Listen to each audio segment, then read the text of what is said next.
Hello, very good evening. നമ്മൾ ഇന്ന് നോക്കുന്നത് ബിസിനസ് ഡേറ്റ അനലിറ്റിക്സ് ആണ്.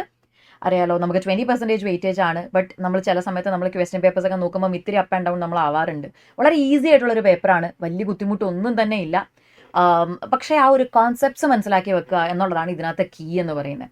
തീരെ പാടുള്ള ഒരു പേപ്പറല്ല, വളരെ ഈസിയാണ്. ശരിക്കും പറഞ്ഞാൽ ഭയങ്കര സർഫസ് ലെവലിൽ പോകുന്ന ഒരു പേപ്പറാണ്. ഇൻ ഡീറ്റെയിൽ ആയിട്ട് ഒന്നും തന്നെ ഇതിനകത്ത് പോകുന്നില്ല. അതുകൊണ്ട് പഠിക്കാൻ വളരെ എളുപ്പമാണ്. അപ്പോൾ നമുക്ക് ഒരു എക്സംഷൻ ഒക്കെ നമുക്ക് ക്രാക്ക് ചെയ്യണമെങ്കിൽ വളരെ ഈസി ആയിട്ട് ചെയ്യാൻ പറ്റും. ബിക്കോസ് ഇതിന് 20 ഇത്ര വെയിറ്റേജ് ഇതിനുണ്ട്, വലിയ ബുദ്ധിമുട്ട് നമുക്ക് പെടേണ്ടി അവിടെ വരുന്നില്ല.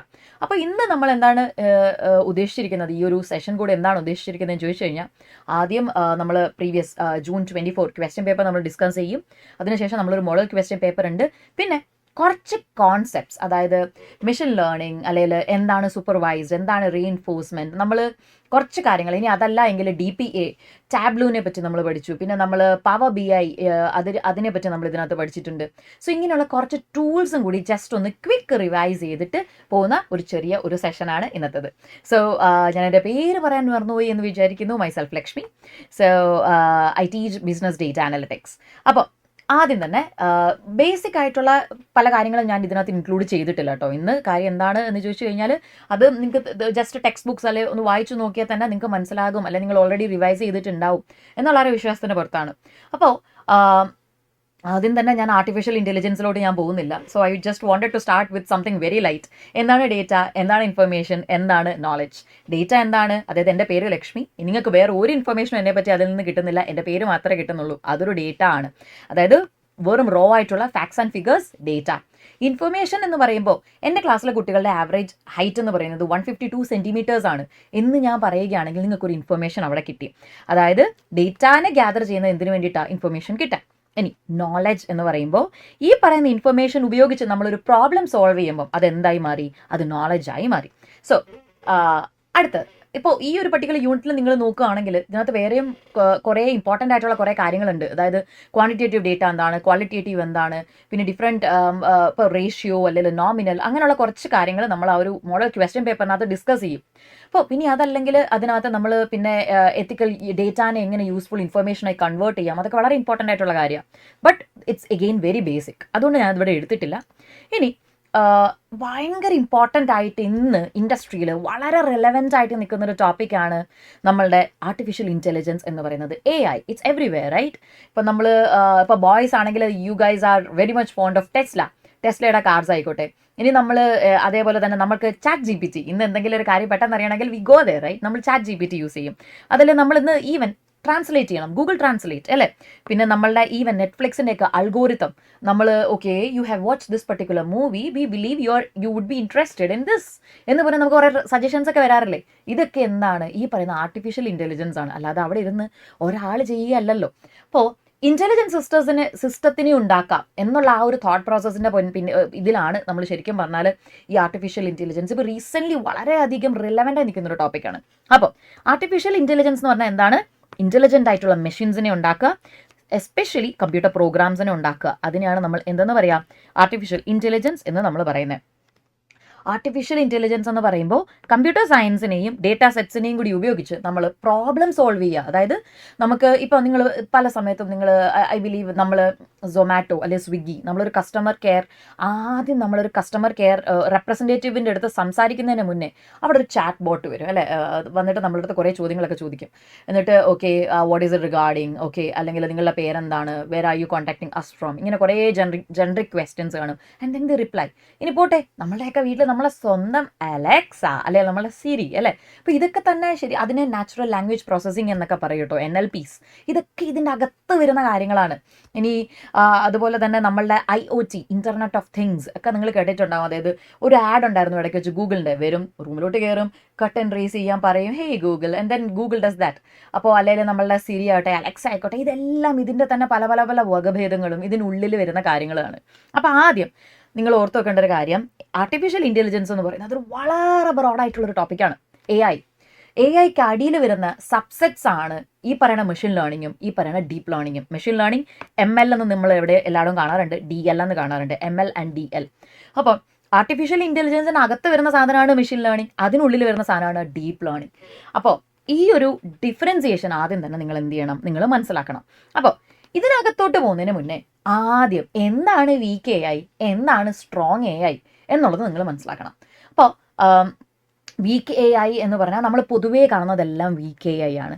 വീക്ക് എ ഐ എന്ന് പറഞ്ഞാൽ ആർട്ടിഫിഷ്യൽ നാരോ ഇൻ്റലിജൻസ്. ഓക്കെ, അതായത് ശരിക്കും പറഞ്ഞാൽ നമ്മൾ അതിനെ ട്രെയിൻ ചെയ്യുകയാണ്, ചില പർട്ടിക്കുലർ ടാസ്കുകൾ ചെയ്യാൻ നമ്മൾ ട്രെയിൻ ചെയ്തെടുത്തിട്ടുള്ളതാണ് ഈ പറയുന്ന വീക്ക് എ ഐ എന്ന് പറയുന്നത്. പർട്ടിക്കുലർ ടാസ്കുകൾ ചെയ്യാൻ, അതായത് ഇപ്പോൾ ഫോർ എക്സാമ്പിൾ ഇപ്പം നമുക്ക് ഇമെയിൽസ് വരുമ്പോൾ ഏതൊക്കെയാണ് സ്പാം, ഏതൊക്കെയാണ് ഓക്കെ അല്ലാതെ പ്രൈമറി ആയിട്ടുള്ള ഇമെയിൽസ്, നമുക്കങ്ങനെ പല പല പല ഫോൾഡേഴ്സിലോട്ടൊക്കെ മാറ്റുന്നില്ലേ, ഇതൊക്കെ ഇതിൻ്റെ തന്നെ പരിപാടികളാണ്. ഇനി ആപ്പിളിൻ്റെ സീരി, ആമസോണിൻ്റെ അലക്സ, പിന്നെ അതല്ലെങ്കിൽ ആരാ ഈ പറയുന്ന ഡ്രൈവർലെസ് കാർസ്, ടെസ്ലയുടെ ഡ്രൈവർലെസ് കാർസ്, ഇതൊക്കെ തന്നെ ഇതിൻ്റെ അകത്ത് വരുന്ന കാര്യങ്ങളാണ്. ഇനി സ്ട്രോങ് എ ഐ അല്ലെങ്കിൽ ആർട്ടിഫിഷ്യൽ ജനറൽ ഇൻ്റലിജൻസ് AGI അല്ലെങ്കിൽ ആർട്ടിഫിഷ്യൽ സൂപ്പർ ഇൻ്റലിജൻസ് എന്ന് പറയുന്ന കാര്യങ്ങൾ ശരിക്കും പറഞ്ഞാൽ ഇത് നമ്മൾ ടോട്ടലി ഇപ്പം so far this is totally theoretical, ഇത് പ്രാക്ടിക്കലി ആയിട്ടില്ല കേട്ടോ, ഇത് ആയിക്കൊണ്ടിരിക്കണേ ഉള്ളൂ.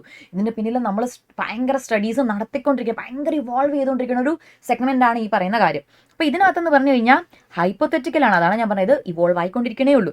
അപ്പോൾ ഇതിനകത്ത് മെഷീൻസിന് ഹ്യൂമൻ ലെവൽ, നമ്മൾ മനുഷ്യന്മാരുടെ അതേ ലെവൽ ഇൻ്റലക്റ്റ്, അതേ ലെവൽ ബുദ്ധി കാര്യങ്ങൾ മെഷീൻസിൽ കൊണ്ടുവരാൻ വേണ്ടിയിട്ടുള്ള ആ പർട്ടിക്കുലർ കൊണ്ടുവരുന്നതിനെയാണ് നമ്മൾ എന്തെന്ന് പറയാം, സ്ട്രോങ് AI എന്ന് പറയുന്നത്. അതായത് മെഷീൻസിന് നമ്മളുടെ ഒരു ആവശ്യവുമില്ല.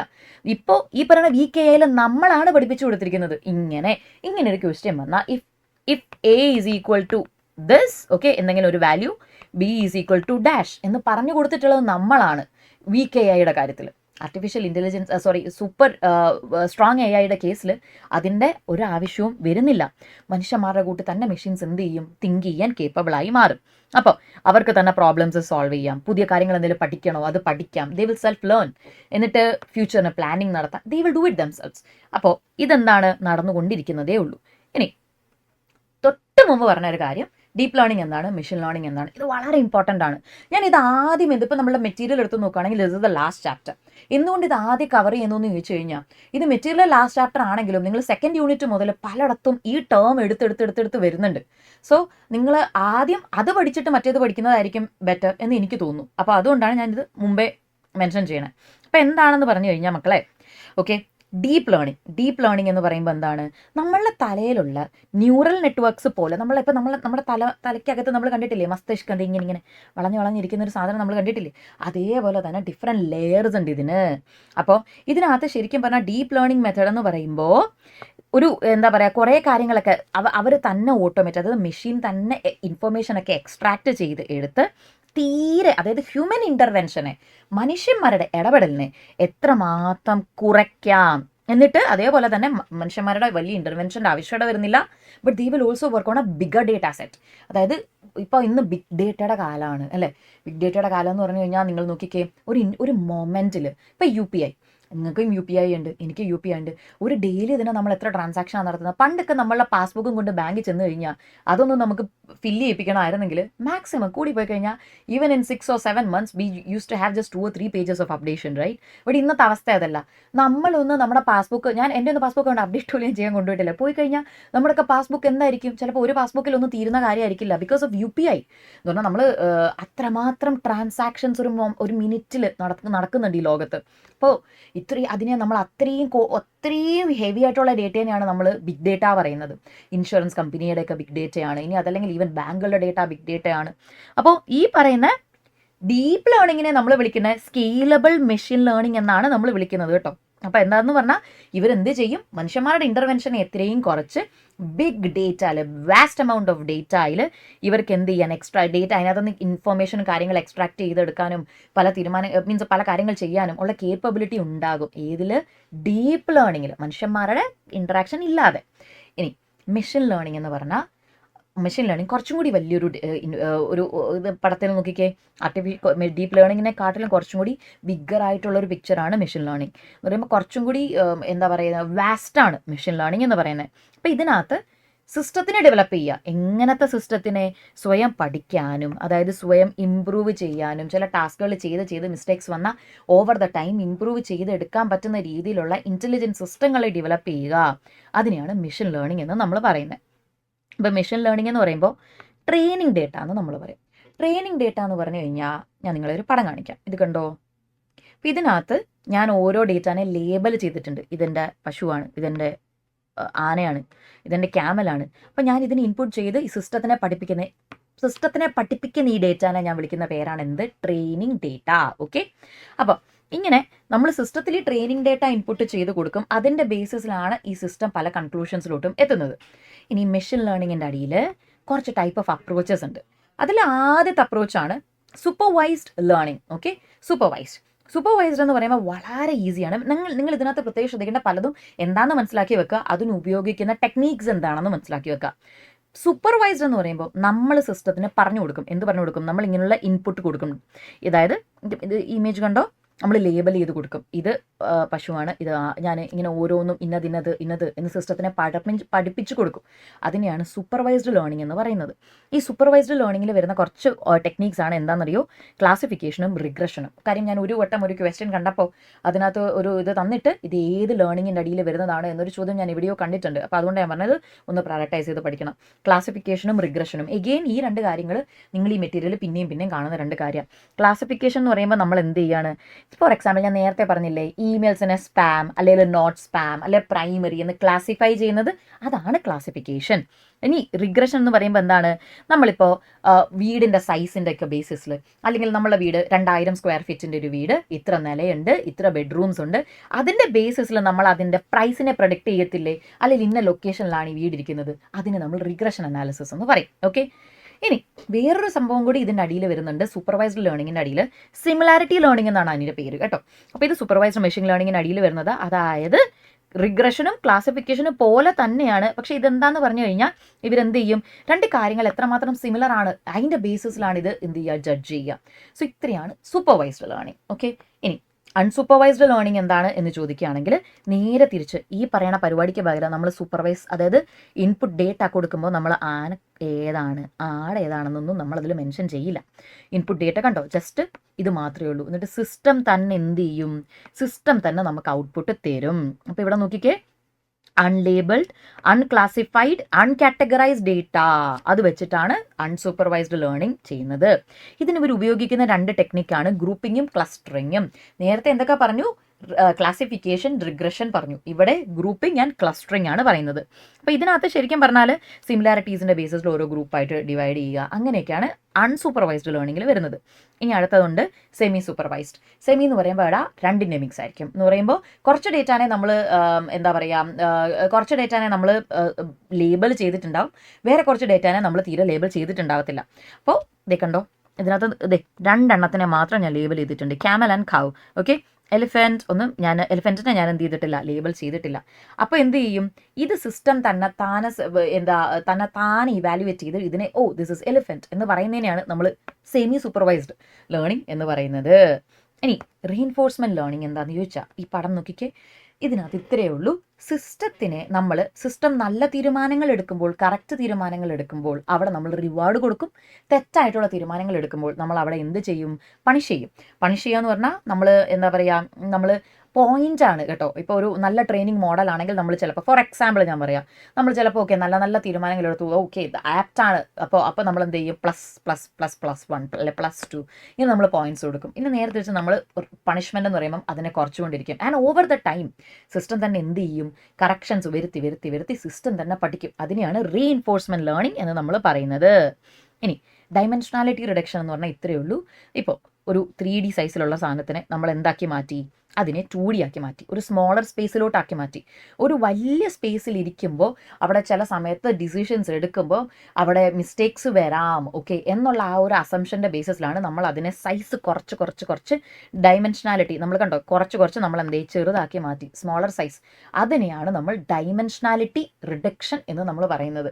അപ്പോൾ എനിക്ക് മെറ്റീരിയൽ കണ്ടപ്പോൾ എനിക്ക് തോന്നിയൊരു കാര്യം, ആക്ച്വലി ഈ പടങ്ങൾ അതിനകത്ത് ഇൻക്ലൂഡഡ് അല്ലാത്തതുകൊണ്ട് ചിലപ്പോൾ നിങ്ങൾക്ക് മനസ്സിലാക്കാൻ ചെറിയൊരു ബുദ്ധിമുട്ടുണ്ടാവും എന്ന് എനിക്ക് ചിലപ്പോൾ തോന്നി. എനിക്ക് തോന്നി. അതുകൊണ്ടാണ് ഞാൻ ഈ ജസ്റ്റ് ഒന്ന് ഇമേജസ് കാണിച്ച് നിങ്ങൾക്കൊന്ന് പറഞ്ഞു തന്നത്. ഇനി ഒരു കാര്യമുണ്ട് ഇതിനകത്ത്, robotic process automation. Okay, RPAs നിങ്ങൾ പലവട്ടം കണ്ടിട്ടുണ്ടാവും. ഇപ്പോൾ നമ്മൾ പല കമ്പനീസിൻ്റെ പൊസിഷൻസ് എടുത്ത് നോക്കുകയാണെങ്കിൽ, നമ്മളെയൊക്കെ ഫ്രണ്ട്സ് സർക്കിളൊക്കെ നോക്കുകയാണെങ്കിൽ പലരും മാനേജർ RPA നമ്മൾ കാണാറുണ്ട്. അപ്പോൾ എന്താണ് ഈ RPA എന്ന് പറയുമ്പോൾ നമ്മൾ എന്തിനെ കൊണ്ടുവരുന്നതിനെയാണ് ബോട്ട്സിനെ അല്ല റോബോട്ട്സിനെ ഡെവലപ്പ് ചെയ്യുന്നതാണ് റോബോട്ടിക് അല്ലെ, അതിനെയാണ് RPS എന്ന് പറയുന്നത്. അപ്പോൾ ഈ RPS എന്ന് പറഞ്ഞാൽ ഇതിൻ്റെ മെയിൻ ലക്ഷ്യം ഇത്രയേ ഉള്ളൂ. റെപ്പറ്റേറ്റീവ് ആയിട്ട് വളരെ ജനറൽ ആയിട്ടുള്ള പല ടാസ്കുകളും ഇല്ലേ ഈ റോബോട്ട്സിന് ചെയ്യാൻ പറ്റും, ഈ ബോട്ടുകൾക്ക് ചെയ്യാൻ പറ്റും. അപ്പം നമ്മൾക്ക് അനാവശ്യമായ കാര്യങ്ങളിൽ നമ്മളെ ടൈം സ്പെൻഡ് ചെയ്യണ്ട, അതിന് വേണ്ടിയിട്ടാണ് RPA വന്നിട്ടുള്ളത്. അപ്പോൾ ഇതെന്ന് പറയുമ്പോൾ ബോട്ട്സിന് തന്നെ മിസ്റ്റേക്സ് എന്തെങ്കിലും തന്നെ ലേൺ ചെയ്യാനുള്ള എബിലിറ്റി ഉണ്ടാവും. നമ്മൾ പറഞ്ഞു കൊടുക്കുന്ന ബിസിനസ് പ്രോസസ്സുകളെ എക്സിക്യൂട്ട് ചെയ്യാനുള്ള കഴിവ് ആർക്കുണ്ടാവും? ഈ പറയുന്ന ബോട്ടുകൾക്കുണ്ടാവും. അവർ നമ്മളെ ഹ്യൂമൻ ബിഹേവിയറിനെയൊക്കെ പഠിച്ച് RPS അതായത് നമ്മളുടെ മനുഷ്യന്മാരുടെ ബിഹേവിയർ, നമ്മൾ മനുഷ്യനാണെങ്കിൽ എങ്ങനെ ആ ഒരു ടാസ്ക് ചെയ്യും അതുപോലെ തന്നെയാണ് ഈ പറയുന്ന ബോട്ടുകളും അവിടെ ഇരുന്നിട്ട് ഈ ടാസ്കുകൾ ചെയ്യുന്നത്. ഒറ്റ വ്യത്യാസം എന്താണെന്ന് പറഞ്ഞാൽ നമ്മൾ മനുഷ്യന്മാർക്ക് ഒരു ടാസ്കിന് 100 വട്ടം ചെയ്താൽ നമുക്കൊരു ഇത്തിരി മടിയൊക്കെ വരത്തില്ലേ, വിൽ ബി ലൈക്ക് അയ്യോ ഞാൻ ക്ഷീണിച്ചു അല്ലേ. പക്ഷേ ഈ പറയുന്ന ബോട്ടുകൾ എന്താണ്, ഒരിക്കലും ക്ഷീണിക്കില്ല. They can do repetitive task. നമ്മൾ എപ്പോഴെങ്കിലും പോയിട്ട് നമ്മൾ ചാറ്റ് ചെയ്യുമ്പോൾ നമ്മൾ ഇപ്പം പുറത്തൊക്കെ ആണെങ്കിൽ എമിറേറ്റ്സ് NBD ഒക്കെ ആണെങ്കിൽ അവരുടെ ബോട്ടിൻ്റെ പേര് എന്നാണ്. അപ്പോൾ എന്ത് പറയും, നമ്മൾ വിളിക്കുമ്പോൾ തന്നെ hello Lakshmi, how can I help you. ഈവയ്ക്ക് ചില സമയത്ത് രാവിലെ വിളിച്ചെന്ന് പറയും 8 മണിക്ക് വിളിച്ചാലും 9 വിളിച്ചാൽ 10 വിളിച്ചാലും ഈവയുടെ ടോൺ ഒന്ന് തന്നെയായിരിക്കും. അതേ സമയത്ത് ഒരു കസ്റ്റമർ കെയറിൽ ഇരിക്കുന്ന ചേച്ചിയാണെങ്കിൽ എന്താ ഒരു സമയം കഴിയുമ്പോഴത്തേക്ക് മടുത്തിട്ടായിരിക്കും ഇരിക്കുക അല്ലേ. അപ്പോൾ അവർക്ക് മടി, ലേസിനെസ് ഇതൊക്കെ വരാം. പക്ഷേ ഈ ബോട്ടുകൾ ഒരിക്കലും ക്ഷീണിക്കാറില്ല മക്കളെ. അപ്പോൾ they will work continuously around the clock, okay, without fatiguing. അപ്പം അതുപോലെ തന്നെ എന്തായിരിക്കും, അക്യുറേറ്റ് ആയിരിക്കും. ഇതിനെ നമ്മൾ എന്തെന്ന് വിളിക്കും, RPA. എന്തൊക്കെ ചെയ്യാം RPA എന്ന് ചോദിച്ചു കഴിഞ്ഞാൽ കോപ്പി പേസ്റ്റ് ചെയ്യാം, അതല്ലെങ്കിൽ നമുക്ക് എന്തെങ്കിലും മാത്തമാറ്റിക്കൽ കമ്പ്യൂട്ടേഷൻസ് ചെയ്യാൻ, എന്തെങ്കിലും ഇമെയിൽസ് ഒക്കെ അനലൈസ് ചെയ്യണം, ഇങ്ങനെയുള്ള പരിപാടികളൊക്കെ ചെയ്യാൻ RPAക്ക് അറിയാം. ഓക്കെ, അപ്പോൾ ഇത്രയാണ് മെയിനായിട്ടുള്ള കുറച്ച് കോൺസെപ്റ്റ്സ്. AI എന്താണ്, മെഷീൻ ലേണിംഗ് എന്താണ്, ഡീപ്പ് ലേണിംഗ് എന്താണ്. മെഷീൻ ലേണിങ്ങിനകത്ത് വരുന്ന കുറച്ച് കാര്യങ്ങളാണ് നമ്മൾ പഠിച്ച supervised, unsupervised, semi supervised, and then നമ്മൾ പിന്നെ വേറെ ഡൈമെൻഷനാലിറ്റി റിഡക്ഷനും പറഞ്ഞു. അപ്പം ആൻഡ് റെയിൻഫോഴ്സ്മെൻറ്റ് ലേണിംഗ്, ഇത്ര കാര്യങ്ങൾ നമ്മൾ പറഞ്ഞു. അപ്പോൾ ഇനി അടുത്തത് എന്താണെന്ന് ചോദിച്ചു കഴിഞ്ഞാൽ ഡേറ്റ പ്രോസസ്സിംഗ് ആണ്. ഈ ഡേറ്റ പ്രോസസ്സിങ്ങിനകത്ത് നിങ്ങൾ പ്രത്യേകം ഈ പറയുന്ന കുറേ 11 എലമെൻറ്റ്സ് ഇതിനകത്ത് പറയുന്നുണ്ട് അല്ലേ. അതായത് നമുക്ക് റിയൽ ടൈം അനലറ്റിക്സ്, ഇങ്ങനെ 11 കാര്യം, അതിൻ്റെ മേലെ ഇവിടെ പറഞ്ഞുകൊണ്ട് റിസ്ക് അനലറ്റിക്സ്. അപ്പോൾ 11 സിഗ്നിഫിക്കൻ്റ് ഏരിയ, ഡേറ്റ സയൻസ് വളരെ ഇമ്പോർട്ടൻ്റ് ആയിട്ട് പ്ലേ ചെയ്യുന്ന കുറച്ച് ഏരിയാസ് മെൻഷൻ ചെയ്തിട്ടുണ്ട്. 11 ഏരിയാസ്. അതിൽ ഈസിയാണ് പഠിക്കാൻ, വളരെ സിമ്പിളാണ്. ആദ്യത്തേത് റിസ്ക് അനലറ്റിക്സ്.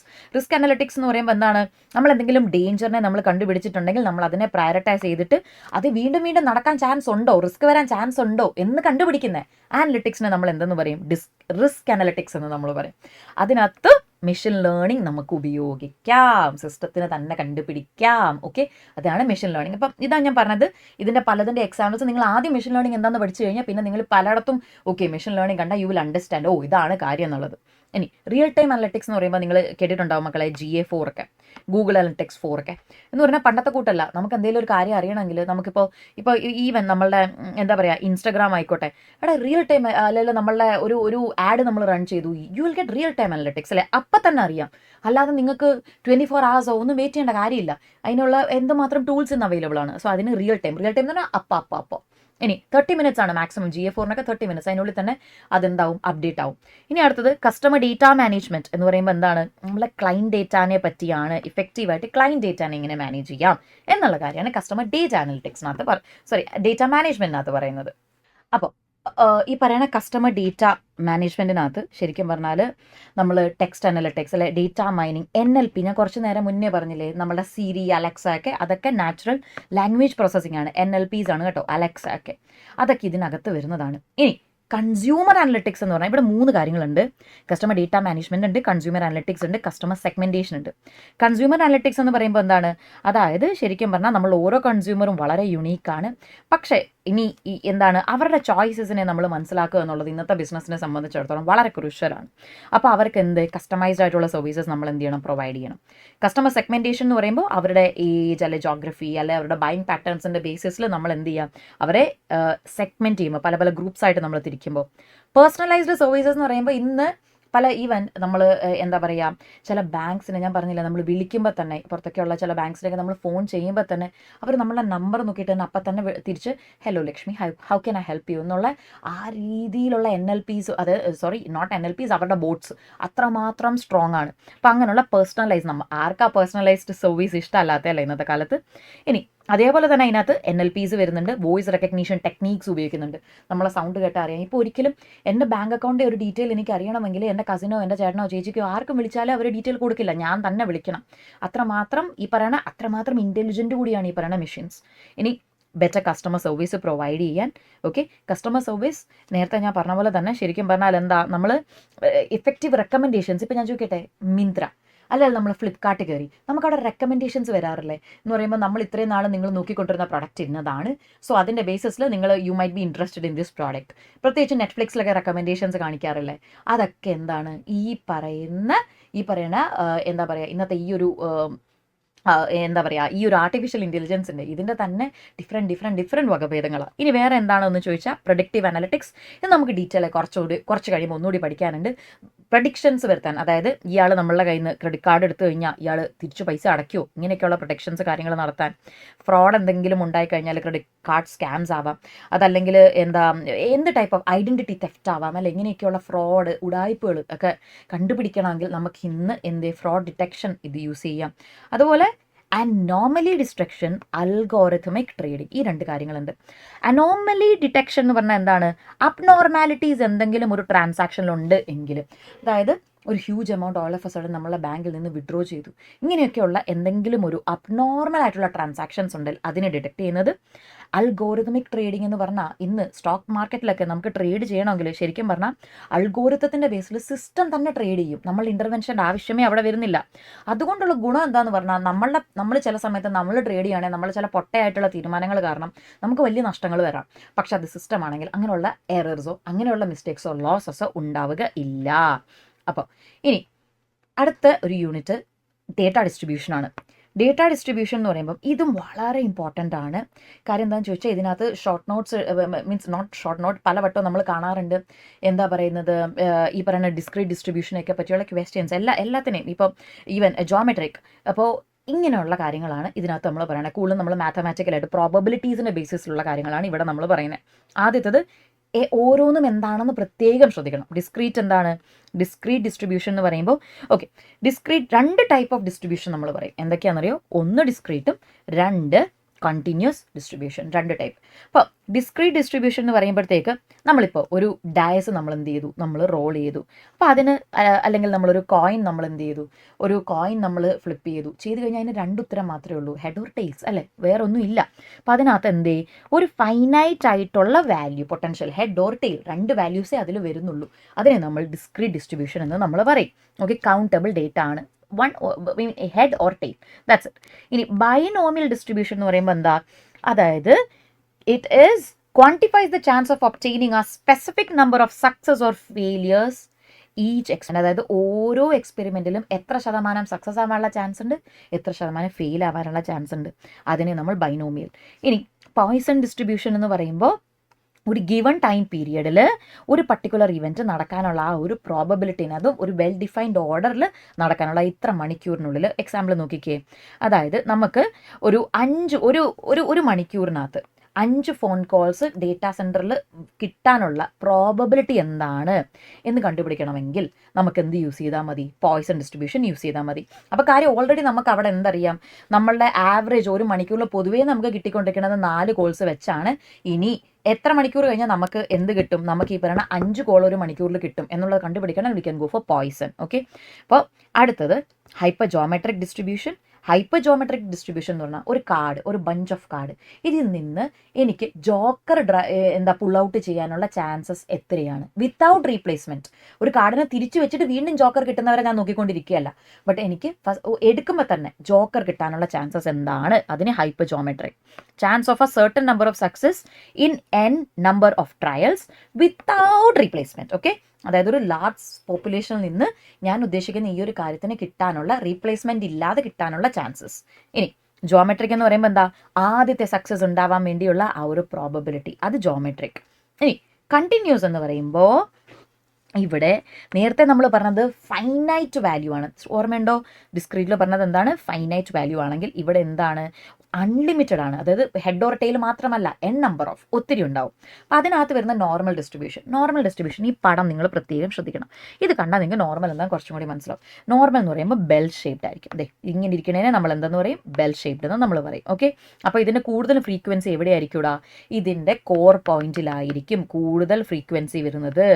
ഈ സൈഡിലോട്ട് പോകുന്തോറും അതിൻ്റെ ഡിസ്ട്രിബ്യൂഷൻ എന്താ? കുറഞ്ഞ് വരും. ഇതിനെ നമ്മൾ നോർമൽ എന്ന് വിളിക്കും. എന്നിട്ട് ഇതേ നോർമൽ ഡിസ്ട്രിബ്യൂഷൻ ഇങ്ങനെ നീണ്ട് കിടക്കുകയാണെങ്കിൽ, കണ്ടോ ഈ കിടക്കുന്ന സാധനം, അതിനെ നമ്മൾ ലോഗ് നോർമൽ ഡിസ്ട്രിബ്യൂഷൻ എന്നാണ് നമ്മൾ വിളിക്കുന്നത്. ഇനി ഒരു 4 ടൈപ്പ് ഓഫ് ഡിസ്ട്രിബ്യൂഷനും കൂടി ഇതിനകത്തുണ്ട്. F, chi square, exponential, T student. F എന്ന് പറയുമ്പോൾ എന്താ? 2 നോർമൽ പോപ്പുലേഷൻ തമ്മിലുള്ള വേരിയൻസിനെ കണ്ടുപിടിക്കാൻ. കൈ സ്ക്വയർ എന്ന് പറയുമ്പോൾ നമ്മളുടെ കയ്യിലുള്ള എല്ലാ നോർമൽ ഡിസ്ട്രിബ്യൂഷനെയും നമ്മൾ സ്ക്വയർ ചെയ്ത് കൂട്ടും. ഓക്കെ, Z1 സ്ക്വയർ, ഇതൊക്കെ സ്ക്വയർ ആണ് കേട്ടോ, സോറി, ഇതൊക്കെ സ്ക്വയേഴ്സ് ആണ്. സ്ക്വയർ ചെയ്ത് കൂട്ടുമ്പോൾ കൈ സ്ക്വയർ ഡിസ്ട്രിബ്യൂഷൻ കിട്ടും. എക്സ്പൊണൻഷ്യൽ ഡിസ്ട്രിബ്യൂഷൻ എന്ന് പറയുമ്പോൾ എന്താണ്? അതായത് ഒരു കൺസിസ്റ്റൻറ്റ് ഫെയിലിയർ റേറ്റ് ഒരു പർട്ടിക്കുലർ പ്രോഡക്റ്റിൻ്റെ ഉണ്ട് എങ്കിൽ അതിനെ കാണിക്കാൻ നമുക്ക് എന്ത് യൂസ് ചെയ്താൽ മതി? എക്സ്പൊണൻഷ്യൽ ഡിസ്ട്രിബ്യൂഷൻ ഉപയോഗിച്ചാൽ മതി. ഓക്കെ, ഫെയിലിയർ വരാനുള്ള ചാൻസസ്. ഇനി ടി ഡിസ്ട്രിബ്യൂഷൻ എന്ന് പറയുമ്പോൾ നിങ്ങൾ ഇതിനകത്ത് പ്രത്യേകം നോക്കേണ്ട ഒരു വാക്കാണ് മീൻ എന്നുള്ള കാര്യം.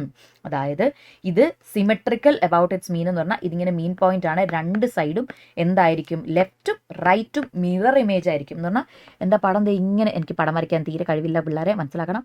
അപ്പോൾ ഇതിൻ്റെ ഈ സൈഡും എന്തായിരിക്കും? ഒരേപോലെ ആയിരിക്കും. നമ്മളിങ്ങനെ മടക്കി വെച്ച് കഴിഞ്ഞാൽ രണ്ടും ഒരേപോലെ ആയിരിക്കും. അതിനെ നമ്മൾ ടി സ്റ്റുഡൻറ്റ് ഡിസ്ട്രിബ്യൂഷൻ പറയും. ഇനി ഡേറ്റ ക്ലീനിങ് എന്ന് പറയുമ്പോൾ എന്താണെന്ന് ചോദിച്ചു കഴിഞ്ഞാൽ, എറേഴ്സ്, എന്തെങ്കിലും അൺവാണ്ടഡ് എറേഴ്സോ എന്തെങ്കിലും ഉണ്ടെങ്കിൽ ചിലയിടത്തൊക്കെ ഇങ്ങനെ എഴുതി വെക്കും. എന്തായിരിക്കും?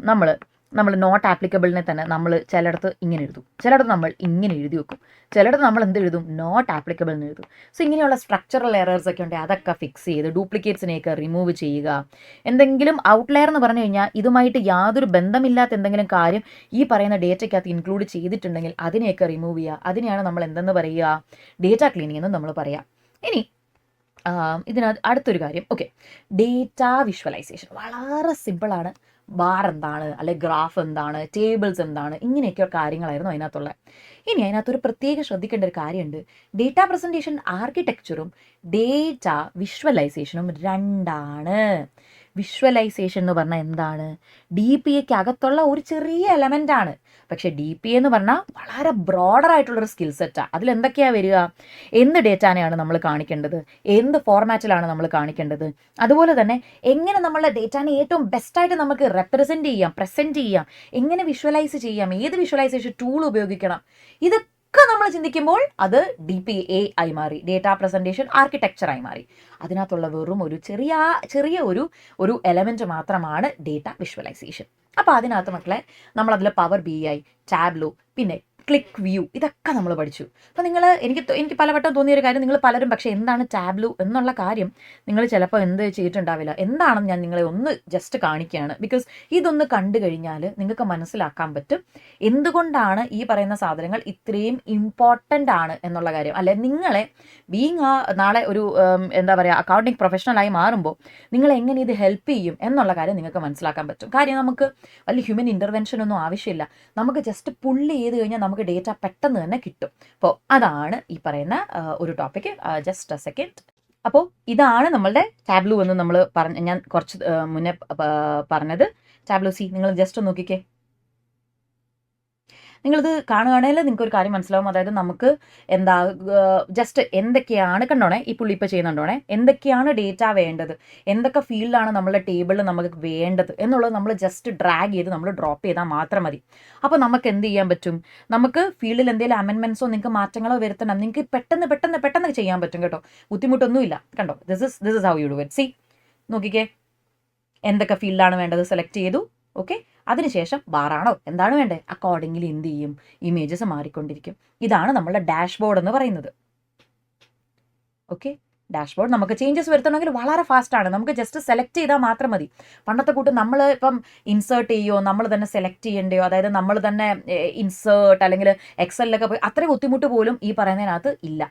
See this is how you do it. അപ്പോൾ ഈ പറയുന്ന ടാബ്ലോ കാണിക്കാനുള്ള റീസൺ എന്താണെന്ന് പറഞ്ഞാൽ ബേസിക്കലി സെയിം തന്നെയാണ് ടാബ്ലോ ആയിക്കോട്ടെ, ഇനി അതല്ല നമ്മളുടെ എന്താണ് ക്ലിക്ക് വ്യൂ ആയിക്കോട്ടെ, ഇനി അതല്ല നമ്മൾ പഠിച്ച പവർ BI, എല്ലാം ഇതേ രീതിയിൽ തന്നെ വർക്ക് ചെയ്യണ സോഫ്റ്റ്വെയർസ് ആണ് കേട്ടോ. ഡിഫറൻസ് ഒന്നും തന്നെ ഇതിനകത്തില്ല.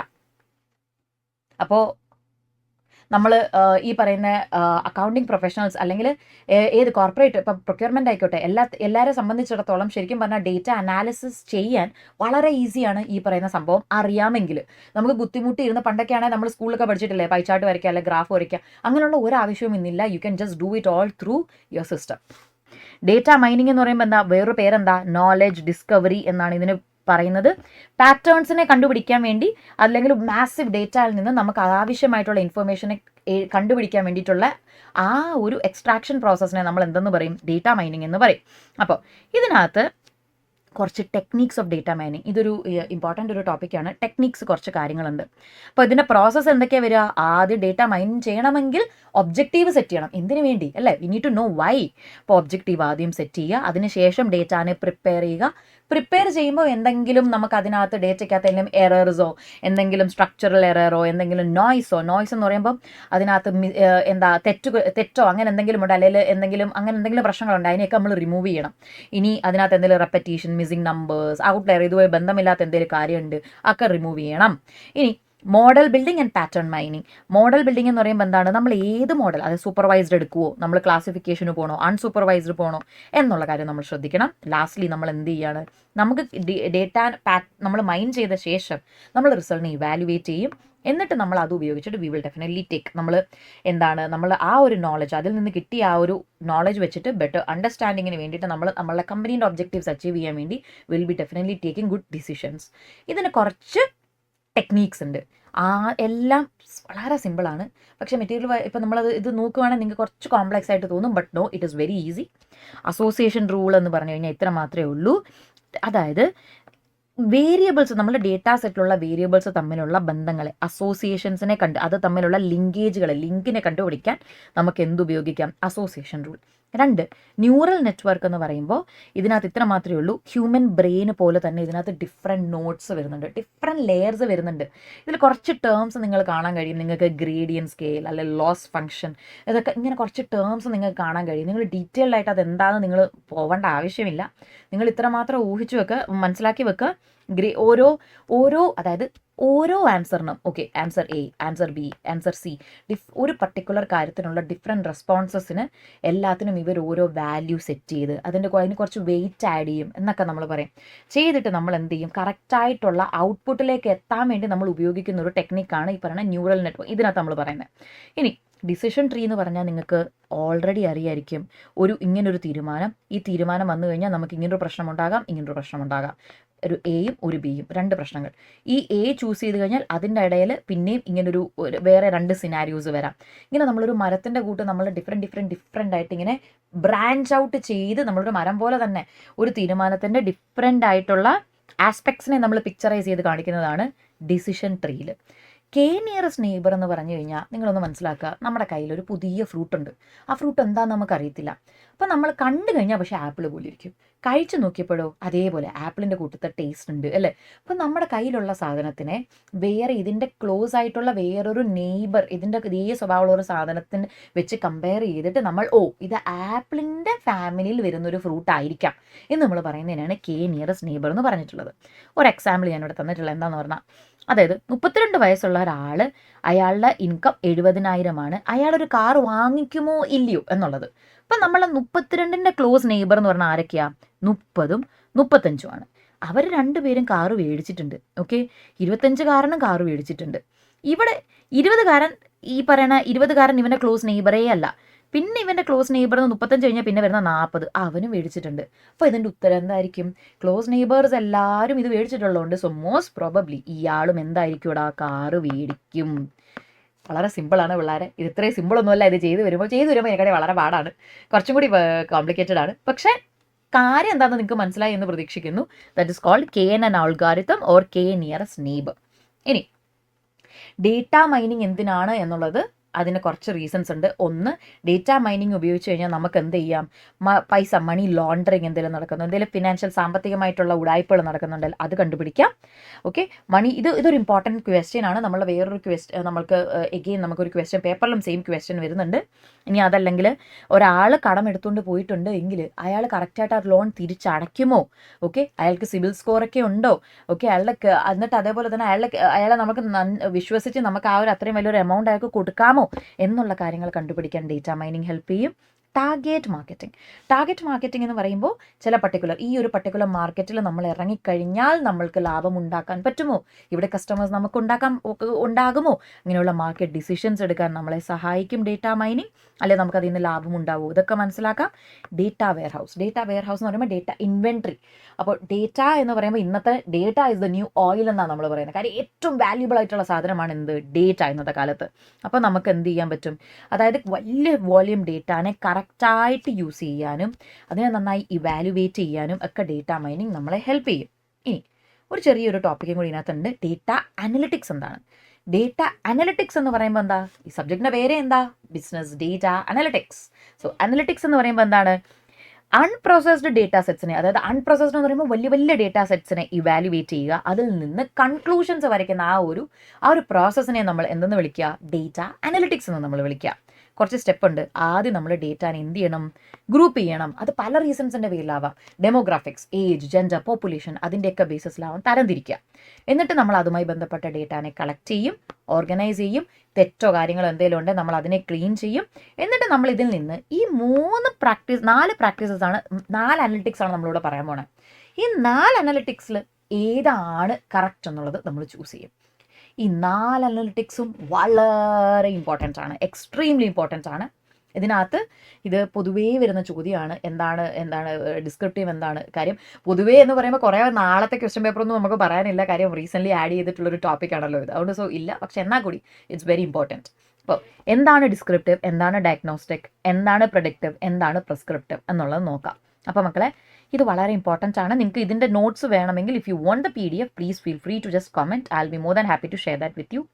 ഡിസ്ക്രിപ്റ്റീവ് എന്ന് പറയുമ്പോൾ എന്താണ്, ഓൾറെഡി നടന്ന ഡേറ്റാനെ നമ്മൾ കളക്ട് ചെയ്യും, അതിനെ ഓർഗനൈസ് ചെയ്ത് നമുക്ക് മനസ്സിലാവുന്നൊരു ഫോർമാറ്റിൽ നമ്മൾ കൊണ്ടുവരും. അതിനെ നമ്മൾ ഡിസ്ക്രിപ്റ്റീവ് എന്ന് പറയും. അപ്പോൾ ഇതെന്ന് പറയുമ്പോൾ ശരിക്കും പറഞ്ഞാൽ ഇതിൽ നിന്ന് നമ്മൾ കൺക്ലൂഷൻസ് ഒന്നും വരയ്ക്കുന്നില്ല കേട്ടോ. നമ്മൾ പ്രഡിക്ഷൻസോ കൺക്ലൂഷൻസോ ഒന്നും വരയ്ക്കത്തില്ല. ഓക്കെ, ഇത് പക്ഷെ നമുക്ക് എന്തെങ്കിലും പാറ്റേൺസ് ഒക്കെ ഉണ്ടെങ്കിൽ അത് കാണാനൊക്കെ സാധിക്കും, കമ്പയർ ചെയ്യാനൊക്കെ സാധിക്കും.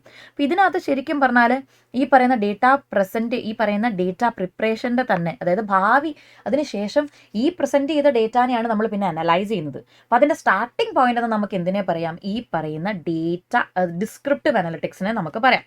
അപ്പോൾ ഇതിനകത്തൊരു സർഫസ് ലെവൽ അനാലിസിസ് മാത്രമേ നടക്കുന്നുള്ളൂ, ഡീറ്റെയിൽഡ് ആയിട്ട് നമ്മൾ പോകുന്നില്ല. എളുപ്പമാണ്, ഡേ ടു ഡേ ഓപ്പറേഷൻസ് ഒക്കെ മാനേജ് ചെയ്യാൻ എളുപ്പമാണ്. ഇൻഡെപ്ത് അനലിറ്റിക്സോ കാര്യങ്ങളോ ഒന്നും മനസ്സിലാക്കേണ്ട ആവശ്യം ഇവിടെ വരുന്നില്ല.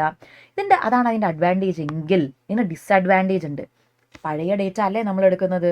അപ്പം ഈ ഡേറ്റ എടുത്താൽ തന്നെ കൺക്ലൂഷൻസ് ഒന്നും കിട്ടുന്നില്ലല്ലോ അല്ലേ, ജസ്റ്റ് ഒരു ഡേറ്റ കിട്ടിയിട്ടുണ്ട്, അത്ര മാത്രമേ ഉള്ളൂ. എങ്ങനെയാണ് ഇത് ചെയ്യുന്നത് എന്നുള്ള ഈ ഒരു സ്റ്റെപ്പും ഇമ്പോർട്ടൻ്റ് ആണ്. ഡാൻ വെസറ്റ് ആണ് പറഞ്ഞിട്ടുള്ളത്. സ്റ്റെപ്സ് എന്ന് പറയുമ്പോൾ ആദ്യം എന്തിനു വേണ്ടി ഇത് ചെയ്യുന്നു എന്നുള്ള മെട്രിക്സ്, ആദ്യം ഒബ്ജക്റ്റീവ് മനസ്സിലാക്കുക. 2, ഏതൊക്കെ സോഴ്സിൽ നിന്നാണ് ഡേറ്റാനെ എടുക്കാൻ പോകുന്നത് എന്നുള്ളത് മനസ്സിലാക്കുക, സോഴ്സസ്. 3 എന്താ, എന്നിട്ട് ആ ഡേറ്റാനെ പ്രിപ്പയർ ചെയ്യുക, കറക്റ്റായിട്ട് എന്ത് ചെയ്യുക, കളക്ട് ചെയ്ത ശേഷമാണ് അതിനെ അനാലിസിസ് ചെയ്യുന്നത്. അനാലിസിസിൽ നമുക്ക് ഇവിടെ ഓരോ അനലിറ്റിക്സിനും യൂസ് ചെയ്യുന്ന ടെക്നിക്സ് നോക്കണം. ക്ലസ്റ്ററിങ്ങും പാറ്റേൺ ട്രാക്കിങ്ങുമാണ് നോക്കുന്നത്. എന്നിട്ട് നമ്മൾ എന്ത് ചെയ്യും, ഈ ഡേറ്റാനെ ചാർട്ടുകളായിട്ട് അല്ലെങ്കിൽ ഗ്രാഫ്സ് ആയിട്ട് നമ്മൾ പ്രസൻറ്റ് ചെയ്യും. അതായത് നമ്മൾ പലവട്ടവും നമ്മളുടെ സോഷ്യൽ അനലിറ്റിക്സ്, അതായത് നമ്മളുടെ സോഷ്യൽ മീഡിയ, എത്ര ഫോളോവേഴ്സ് ഉണ്ട്, എത്ര പേര്, നിങ്ങൾ ഇൻസ്റ്റാഗ്രാം എടുത്ത് നോക്കിക്കഴിഞ്ഞാൽ അതിനകത്ത് അനലിറ്റിക്സ് കാണാം, എത്ര ലൈക്ക് കിട്ടി, എത്ര പേര് നമ്മളെ അൺഫോളോ ചെയ്തു, എത്ര പേര് നമ്മൾ ഫോളോ ചെയ്യുന്നുണ്ട്. ഇതൊക്കെ എന്തിനു വരും, ഡിസ്ക്രിപ്റ്റീവ് അനലിറ്റിക്സ്. ബിക്കോസ് അതെന്താ എടുക്കുന്നത്, ഹിസ്റ്ററിക്കൽ ഡേറ്റ, ഇതിനു മുമ്പ് നടന്നിട്ടുള്ള ഡേറ്റ ആണ് എടുക്കുന്നത്. ഇനി അതല്ലെങ്കിൽ ഒരു മാർക്കറ്റിംഗ് ക്യാമ്പയിൻ നടന്നു, അതെങ്ങനെയാണ് പെർഫോം ചെയ്തത്, അത് ബെനിഫിഷ്യൽ ആയിരുന്നു, ഇതൊക്കെ എന്തിൽ വരും, ഡിസ്ക്രിപ്റ്റീവ് ഹിസ്റ്ററിക്കൽ ഡേറ്റ. ഡയഗ്നോസ്റ്റിക് എന്ന് പറയുമ്പോൾ എന്താണ്, വൈ, ഓക്കെ, എന്തുകൊണ്ട് ഇങ്ങനൊരു കാര്യം നടന്നു എന്നുള്ള ആ വൈനെ എക്സാമിൻ ചെയ്യുന്നതിനാണ് ഡയഗ്നോസ്റ്റിക് എന്ന് പറയുന്നത്. അപ്പോൾ ഇതിനകത്ത് നമുക്ക് പൊതുവേ നമ്മൾ ഇതിനകത്ത് ഉപയോഗിക്കുന്ന സ്ട്രാറ്റജി എന്തൊക്കെയാ, data discovery, data mining, correlation, data drill down. അതായത് ഡ്രിൽ ഡൗൺ എന്ന് പറഞ്ഞാൽ അതിൻ്റെ അങ്ങനെ പറയത്തില്ല, അങ്ങ് വളരെ മൈന്യൂട്ട് ഡീറ്റെയിൽ വരെ നമ്മൾ പോകുന്നത് തന്നെയാണ് ഡ്രിൽ ഡൗൺ പറയാം. ഇനി ഇതിനകത്ത് നമ്മൾ എന്ത് ചെയ്യും, ഇത് ഓർഗനൈസേഷനെ വളരെ ഹെൽപ്ഫുൾ ആയിട്ടുള്ള സംഭവമാണ് ഡയഗ്നോസ്റ്റിക്. എന്തെങ്കിലും പ്രശ്നം വന്നു കഴിഞ്ഞാൽ എന്തുകൊണ്ടാണ് നടന്നു എന്ന് നമ്മൾ അറിയണം, എന്നാലേ നമുക്ക് കറക്റ്റീവ് ആക്ഷൻ എടുക്കാൻ സാധിക്കുള്ളൂ. അപ്പോൾ സൊല്യൂഷൻസ് ഉണ്ടാവാം, ഡേറ്റ റിലേറ്റഡ് എന്തെങ്കിലും പ്രോബ്ലം ഉണ്ടെങ്കിൽ അതിൻ്റെ സൊല്യൂഷൻ കൊണ്ടുപിടിക്കാൻ നമ്മളെ സഹായിക്കും. അതുപോലെ തന്നെ ഇതിൻ്റെ ഡിസഡ്വാൻറ്റേജസ് ഒന്നും തന്നെ നമ്മുടെ മെറ്റീരിയലിനകത്ത് കറക്റ്റായിട്ട് ഒന്നും മെൻഷൻ ചെയ്തിട്ടില്ല, so don't worry about that. ഇനി ഇതിൻ്റെ സ്റ്റെപ്സ് തന്നിട്ടുണ്ട്. ആദ്യം എന്ത് ചെയ്യണം, സെറ്റപ്പ് എന്തിനാണ്, എന്തൊക്കെ ക്വസ്റ്റ്യൻ്റെ ഉത്തരമാണ് നമ്മൾ ആൻസർ ചെയ്യാൻ പോകുന്നത് എന്ന് നമ്മൾ ആദ്യം മനസ്സിലാക്കണം. എന്നിട്ട് നമ്മളെ പ്രോബ്ലം മനസ്സിലാക്കുക. എന്നിട്ട് എന്ത് കൈൻഡ് ഓഫ് അനാലിസിസ് നമ്മൾ ഈ നേരത്തെ പറഞ്ഞ ഏതായത് ഡ്രില്ലാണോ അല്ലെങ്കിൽ എന്താ പറയുക ഡേറ്റ ഡിസ്കവറി ആണോ, ഏത് അനാലിസിസ് ആണ് നമ്മൾ യൂസ് ചെയ്യാൻ പോകുന്നത് എന്ന് മനസ്സിലാക്കുക. എന്നിട്ട് ലീനിയർ റിഗ്രഷൻ, നമ്മൾ ഇതിനകത്ത് ലീനിയർ റിഗ്രഷൻ ആണ് നമ്മൾ കൂടുതലായിട്ട് യൂസ് ചെയ്യുക. റിലേഷൻഷിപ്സിനെ മനസ്സിലാക്കാൻ ലീനിയർ റിഗ്രഷൻ യൂസ് ചെയ്യും. എന്നിട്ട് റിസൾട്ട്സ് കണ്ടുപിടിക്കും. And then we will come to a conclusion why this happened. ഇതാണ് ഡയഗ്നോസ്റ്റിക്. നേരെ തിരിച്ചാണ് പ്രൊഡിക്റ്റീവ്. പ്രൊഡിക്റ്റീവ് എന്ന് പറയുമ്പോൾ ഭാവിയിൽ വരുന്ന കാര്യങ്ങൾ പ്രൊഡിക്റ്റ് ചെയ്യാൻ വേണ്ടിയിട്ട് പ്രൊഡിക്റ്റീവ്. ഓക്കെ, തീരുമാനങ്ങൾ എടുക്കാൻ വേണ്ടി ഇൻവെസ്റ്റ് ചെയ്യണോ, ഇതിനകത്തോട്ട് നമ്മൾ പോകണോ, ഇങ്ങനെയുള്ള തീരുമാനങ്ങൾ എടുക്കാൻ വേണ്ടി നമ്മുടെ പെർഫോമൻസ് ഗോൾസുമായി ബന്ധപ്പെട്ട് റിസ്കിനെ അവോയ്ഡ് ചെയ്യാൻ വേണ്ടി പ്രൊഡിക്റ്റീവ് അനലിറ്റിക്സ്. അപ്പോൾ ഇതിനകത്ത് നമ്മുടെ ഭാവിയിൽ വരാൻ പോകുന്ന ഓപ്പർച്യൂണിറ്റീസിനെ മനസ്സിലാക്കാൻ, അതുമായി ബന്ധപ്പെട്ട ത്രെറ്റ്സിനെ മനസ്സിലാക്കാനൊക്കെ പ്രൊഡിക്റ്റീവ് നമ്മളെ സഹായിക്കും. അപ്പോൾ പ്രൊഡിക്റ്റീവ് ഉണ്ടെങ്കിൽ നമുക്ക് നല്ല കസ്റ്റമർ സർവീസ് പ്രൊവൈഡ് ചെയ്യാൻ പറ്റും, റിസ്കിനെ മാക്സിമം മിറ്റിഗേറ്റ് ചെയ്യാൻ പറ്റും, കുറയ്ക്കാൻ പറ്റും, പ്രോആക്റ്റീവായിട്ട് തീരുമാനങ്ങൾ എടുക്കാം. You don't have to be reactive. മുമ്പേ ഇൻഡസ്ട്രിയിൽ തന്നെ ബാക്കിയുള്ളവരെ വെച്ച് നോക്കുമ്പോൾ ഏറ്റവും പ്രോആക്റ്റീവായിട്ട് തീരുമാനങ്ങൾ എടുക്കാൻ നമുക്ക് സാധിക്കും. പക്ഷേ ഇതിൻ്റെ ഒരു പ്രശ്നം എന്താണെന്നറിയോ, ഇത് പ്രൊഡിക്റ്റീവ് അല്ലേ. അപ്പോൾ ഇത് എന്തിൻ്റെ ബേസിസിലായിരിക്കും? പ്രോബബിലിറ്റീസിൻ്റെ ബേസിസിലായിരിക്കും. പ്രോബബിലിറ്റി എന്ന് പറയുമ്പോൾ ഒരിക്കലും 100% കറക്റ്റ് അല്ല, മിസ്റ്റേക്സ് വരാം. It's a probability. It can or can not or may not happen. അപ്പോൾ അതാണ് ഇതിൻ്റെ ഒരു പ്രശ്നം. ഇത് ചെയ്യണമെങ്കിൽ ഇവിടെ ഒരു പ്രശ്നം എന്താണെന്നറിയോ, ഒത്തിരി ഡേറ്റയുടെ ആവശ്യമുണ്ട്. ഇനി ഇതിനകത്തുള്ള ടൂൾസ് ഡേറ്റ മൈനിങ് ഒക്കെയാണ്. അതൊക്കെ പിന്നെ ഹെൽത്ത് കെയറിൽ നമുക്ക് എന്താ പറയുന്നത്, പൊതുവേ നമ്മളുടെ പേഷ്യൻസിൻ്റെ, അതായത് പേഷ്യൻസിൻ്റെ ഹെൽത്തൊക്കെ അവർ പ്രൊഡിക്റ്റ് ചെയ്യുന്നതൊക്കെ ഈ പ്രൊഡിക്റ്റീവ് അനലിറ്റിക്സ് ആണ് കേട്ടോ. അതുപോലെ തന്നെ നമുക്ക് പല സമയത്തും നമ്മളെ കൊമേഴ്സിലും മിന്ത്രയിലൊക്കെ കയറി നമ്മളെ പ്രിഫറൻസിനനുസരിച്ചിട്ടുള്ള പ്രോഡക്റ്റ് റെക്കമെൻഡേഷൻസ് ഒക്കെ വരുന്നത് പ്രൊഡിക്റ്റീവ് അനലിറ്റിക്സ് ആണ്. ലാസ്റ്റ് വൺ ഏതാണെന്നറിയോ, പ്രിസ്ക്രിപ്റ്റീവ് അനലിറ്റിക്സ്. പ്രിസ്ക്രിപ്റ്റീവ് എന്ന് പറയുമ്പോൾ എന്താണ്? പ്രിസ്ക്രിപ്റ്റീവ് എന്ന് പറയുമ്പോൾ അഡ്വൈസസ് ആണ് കേട്ടോ ഇവിടെ തരുന്നത്. എങ്ങനെ നമുക്കൊരു കാര്യം ചെയ്യണം, okay, how it needs to be done, എങ്ങനെയാണ് ചെയ്യേണ്ടത് എന്ന് നമുക്ക് പറഞ്ഞു തരുന്നത് എന്താണ്? Prescriptive analytics. ഇത് ഡിസ്ക്രിപ്റ്റീവിനെക്കാട്ടും ഒക്കെ കുറച്ചും കൂടി അഡ്വാൻസ്ഡ് ആണ്. ഇവിടെ ഒരു കാര്യം പറഞ്ഞിട്ടുണ്ട്, this is the most sophisticated step. അതായത് ഏറ്റവും സൊഫിസ്റ്റിക്കേറ്റഡ്, ഏറ്റവും എന്താ പറയുക, നമുക്ക് ഏറ്റവും ബെനിഫിഷ്യൽ ആയിട്ടുള്ള കാര്യം എന്താണ് ചെയ്യേണ്ടത് എന്നാണ് പറഞ്ഞു തരുന്നത് ഇതിൽ, ഈ പറയുന്ന പ്രിസ്ക്രിപ്റ്റീവ് അനലിറ്റിക്സിൽ. അപ്പം നല്ല ഡേറ്റയുടെ ബേസിസിൽ ഡേറ്റ ഡ്രിവൺ തീരുമാനങ്ങൾ എടുക്കാൻ നമ്മളിത് സഹായിക്കും. ഇതിൽ നമ്മൾ ML മെഷീൻ ലേണിംഗ് ആണ് നമ്മൾ ഉപയോഗിക്കുന്നത്. ഇവിടെയും ലാർജ് വോളിയൂം ഓഫ് ഡേറ്റ വേണം. അതാണ് ഇതിൻ്റെ ഡിസഡ്വാൻറ്റേജ് എന്ന് പറയുന്നത്. അപ്പോൾ ഇനി ഇപ്പം നമ്മളുടെ GPS, നമ്മളുടെ ലൊക്കേഷൻ പറയത്തില്ലേ, അതായത് എങ്ങോട്ടാണ് പോകേണ്ടത് എന്ന് നമുക്ക് GPS പറഞ്ഞു തരത്തില്ലേ, അതെന്താണെന്നറിയോ, അത് ഈ പറയുന്ന പ്രിസ്ക്രിപ്റ്റീവാണ്. ഓക്കെ, തിരുവനന്തപുരത്തേക്ക്, കൊട്ടാരക്കരം തിരുവനന്തപുരത്തേക്ക് വരണം, ഇങ്ങനെ പോകൂ, അങ്ങനെ പോകൂ, ഇവിടെ തിരിയൂ, വളവ് തിരിയൂ, ഇത് കറക്റ്റ് ബെസ്റ്റ് റൂട്ട് ഇതാണ്, ഇത്ര കിലോമീറ്റർ കുറവാണ്. That is prescriptive analytics. ഇനി നിങ്ങളൊരു കാര്യം മനസ്സിലാക്കണം, പ്രിസ്ക്രിപ്റ്റീവ് അനലിറ്റിക്സ് എന്ന് പറയുന്നതും മെഷീൻ ലേണിങ്ങും ഒന്നല്ല മക്കളെ. മെഷീൻ ലേണിംഗ് എന്ന് പറഞ്ഞാൽ AI ഒരു പാർട്ടാണ്. ഓക്കെ, പ്രിസ്ക്രിപ്റ്റീവ് എന്ന് പറയുമ്പോൾ നോട്ട് അബൌട്ട് പ്രൊഡിക്റ്റീവ് എന്ന് പറയുമ്പോൾ എന്താണ്, ഹിസ്റ്ററിക്കൽ ഡേറ്റ ഉപയോഗിച്ചിട്ട് സ്റ്റാറ്റിസ്റ്റിക്സ് ഉപയോഗിച്ചിട്ട് നമ്മൾ പ്രൊഡിക്ഷൻസ് നടത്തുമ്പോൾ അത് പ്രൊഡിക്റ്റീവായി മാറി. ബട്ട് മെഷീൻ ലേണിംഗ് എന്താ, AI ഒരു സബ്സെറ്റ് മാത്രമാണ്. അതായത് അതൊരു കമ്പ്യൂട്ടറിൻ്റെ എബിലിറ്റിയാണ്. എങ്ങനെ സിസ്റ്റങ്ങളെ നമുക്ക് ലാർജ് ഡേറ്റ മനസ്സിലാക്കാനുള്ള ഒരു കേപ്പബിലിറ്റിയിലോട്ട് സിസ്റ്റങ്ങളെ എത്തിക്കുന്ന ആ ഒരു സബ് ഫീൽഡാണ് വെറും മെഷീൻ ലേണിംഗ് എന്ന് പറയുന്നത്. ഇനി മക്കളെ ഒരു ചെറിയ ടോപ്പിക്കാണ് XML-ഉം എക്സ്റ്റെൻസിബിൾ XBRL-ഉം XML-ഉം. ഓക്കെ, അപ്പോൾ ഇതിനകത്ത് നിങ്ങൾ സ്കൂളിലൊക്കെ നമ്മൾ പഠിച്ചിട്ടുണ്ടാവും, ഇങ്ങനെ ഫ്രണ്ട്സ് ടാഗുകളായിട്ട് ഡേറ്റാനെ സേവ് ചെയ്യും. എന്നിട്ട് നമ്മൾ ആ ഫ്രണ്ട്സിനെ നമ്മൾ എന്ത് ചെയ്യും, ക്ലോസ് ചെയ്യും. ഇങ്ങനെ ഒരു സ്ലാഷ് ഇട്ട്, നിങ്ങൾ HTML ഒക്കെ പഠിച്ചിട്ടില്ലേ സ്കൂളിൽ? സോറി, എൻ്റെ സ്ലാഷ് തെറ്റിപ്പോയി. എന്നിട്ട് എൻ്റെ ഫ്രണ്ട്സ് ആരൊക്കെയാണ്? എൻ്റെ ഫ്രണ്ട്സ് ഷീന, ഓക്കെ, പിന്നെ എൻ്റെ ഫ്രണ്ട് ആരാണ്? അഫ്നിയ. ഇങ്ങനെ ഓരോരുത്തരുടെയും, പിന്നെ എൻ്റെ സിയാന. ഓക്കെ, ഇങ്ങനെ ഓരോ എൻ്റെ കുറേ ഫ്രണ്ട്സാണ്. എന്നിട്ട് നമ്മൾ ഓരോരുത്തരെയും എന്നിട്ട് എന്ത് ചെയ്യും, ഇവിടെ ബ്രാക്കറ്റിൽ നമ്മൾ ക്ലോസ് ചെയ്ത് വിടും. ഇങ്ങനെ നമ്മൾ ടാഗുകളായിട്ട് ഡേറ്റാനെ സേവ് ചെയ്യുന്നത് എന്താണെന്നറിയോ, ഈ പറയുന്നത് കോമൺ ആയിട്ട് ഞാൻ പറയുകയാണെ, ഇതൊരു ഫയൽ ഫോർമാറ്റ് ആണ്. അതുപോലെ ഒരു മാർക്കപ്പ് ലാംഗ്വേജ് ആണ്. എന്തിനു വേണ്ടി? ഡേറ്റാനെ സ്റ്റോർ ചെയ്യാനും ട്രാൻസ്ഫർ ചെയ്യാനും റീക്രിയേറ്റ് ചെയ്യണം. ഓക്കെ, അതിന് വേണ്ടിയിട്ടുള്ളതാണ് എന്ത്, XML. ഇനി വേറൊരു കാര്യം ഞാൻ പറയാം, XBRL-നെ പറ്റി പറയുമ്പോൾ ഞാൻ ഒരു കാര്യം പറയാം. എന്താണെന്നെല്ലാം എക്സ്പാൻഷൻ പഠിച്ചോണേ, എക്സ്റ്റെൻസിബിൾ ബിസിനസ് റിപ്പോർട്ടിംഗ് ലാംഗ്വേജ്. നമ്മൾ ചില സമയത്തെ നമ്മൾ എന്താ പറയുക, നമുക്ക് പൈസ തരാണ്ട്, അപ്പോൾ നമ്മൾ എന്ത് ചെയ്യും, അവരെ ചിലയിടത്ത് നമ്മൾ ഡെറ്റേഴ്സ് മെൻഷൻ ചെയ്യും, ചിലയിടത്ത് നമ്മൾ എന്ത് ചെയ്യടാ, സൺഡേ ഡെറ്റേഴ്സ് മെൻഷൻ ചെയ്ത് വെക്കും, അല്ലേ? ഇനി നമുക്ക് വേണമെങ്കിൽ റിസീവബിൾന്നോ പേയബിൾന്നോ പലതും ഇടാം. അപ്പോൾ നമുക്ക് കമ്പാരിസൺ എളുപ്പമല്ല. അതിന് നമ്മൾ XBRL എന്ന് പറയുമ്പോൾ ഡേറ്റയെ ടാഗ് ഉപയോഗിച്ച് സേവ് ചെയ്യാൻ നമ്മളെ സഹായിക്കും. അപ്പോൾ ഒരേ ടാഗ് ആയിരിക്കും ഉപയോഗിക്കുന്നത്. അപ്പോൾ നമുക്ക് എന്താ, കമ്പയർ ചെയ്യാൻ എളുപ്പമാണ്, നമുക്ക് കറക്റ്റായിട്ടുള്ള ഡേറ്റ കിട്ടും. കണ്ടില്ലേ? അതിനെയാണ് നമ്മൾ XBRL ഇതാണ് നമ്മൾ പറയുന്നത്. ഇനി ക്ലൗഡ് കമ്പ്യൂട്ടിംഗ്, ഈ ഒരു ടോപ്പിക്കും കൂടിയേ ഉള്ളൂ, നമ്മളുടെ ഈ ഒരു ടോപ്പിക്ക് കൂടി മാത്രമേ ഉള്ളൂ, ക്ലൗഡ് കമ്പ്യൂട്ടിംഗ്. ഇനി ഈ പറയുന്ന ഒരു BDAയിൽ ലാസ്റ്റ് ഞാൻ ഡിസ്കസ് ചെയ്യാൻ ഉദ്ദേശിക്കുന്ന ഒരു ടോപ്പിക് എന്ന് പറയുന്നത് ക്ലൗഡ് കമ്പ്യൂട്ടിംഗ് ആണ്. ക്ലൗഡ് കമ്പ്യൂട്ടിങ്ങിൻ്റെ അടിയിൽ ക്ലൗഡ് കമ്പ്യൂട്ടിംഗ് എന്ന് പറയുമ്പോൾ എന്തിനാണ്, അതായത് നിന്നിടാ നമുക്ക് ജോലി ചെയ്യണമെങ്കിൽ നമുക്ക് ഇന്ന് ഓഫീസിൽ പോകണ്ട, നമുക്ക് എന്താ വീട്ടിലിരുന്ന് തന്നെ നമുക്ക് ആക്സസ് ചെയ്യാം അല്ലേ, നമ്മളുടെ ഓഫീസിലെ നമ്മളുടെ ഈ പറയുന്ന സോഫ്റ്റ്വെയർസ് കാര്യങ്ങൾ നമുക്ക് ആക്സസ് ചെയ്ത് വീട്ടിൽ ഇരുന്ന് തന്നെ ജോലി ചെയ്യാം. അപ്പോൾ പല delivery of services through the internet വഴി സർവീസസിന് ഡെലിവറി ചെയ്യണതിനാണ് നമ്മൾ ക്ലൗഡ് കമ്പ്യൂട്ടിംഗ് എന്ന് പറയാം. ഫോർ എക്സാമ്പിൾ ഞാൻ പറയാം, നമുക്ക് ജോലി സ്ഥലത്തേക്ക് നമ്മുടെ വീട്ടിൽ നിന്ന് രാവിലെ പോകണം. ഒന്നുകിൽ എനിക്ക് എന്ത് ചെയ്യാം, എന്നെ സ്വന്തം കാറിൽ പോവാം, അല്ലെങ്കിൽ എനിക്ക് പബ്ലിക് ബസ്സിൽ കയറി പോവാം, KSRTCയിൽ പോവാം. ഇതൊന്നും അല്ലെങ്കിൽ എനിക്ക് എന്ത് ചെയ്യാം, ടാക്സി വിളിക്കാം. അപ്പോൾ നിങ്ങൾ മനസ്സിലാക്കേണ്ട പ്രൈവറ്റ് എന്ന് പറയുമ്പോൾ, പ്രൈവറ്റ് ക്ലൗഡ് എന്ന് പറയുമ്പോൾ എൻ്റെ private car, okay. Public cloud എന്ന് പറയുമ്പോൾ KSRTC. ഹൈബ്രിഡ്, അതായത് ടാക്സി എന്ന് പറയുമ്പോൾ എന്താ, ഇതിൻ്റെ രണ്ടിൻ്റെയും കൂടി മിശ്രിതം. അപ്പോൾ ഈ പ്രൈവറ്റ് ക്ലൗഡ് എന്ന് പറയുമ്പോൾ ഭയങ്കര സേഫ് ആയിരിക്കും, നമുക്ക് പേടിക്കാനൊന്നുമില്ല. നിങ്ങൾ പലയിടത്തും കണ്ടിട്ടില്ലേ, AWS എന്നൊക്കെ കാണാറുണ്ട്.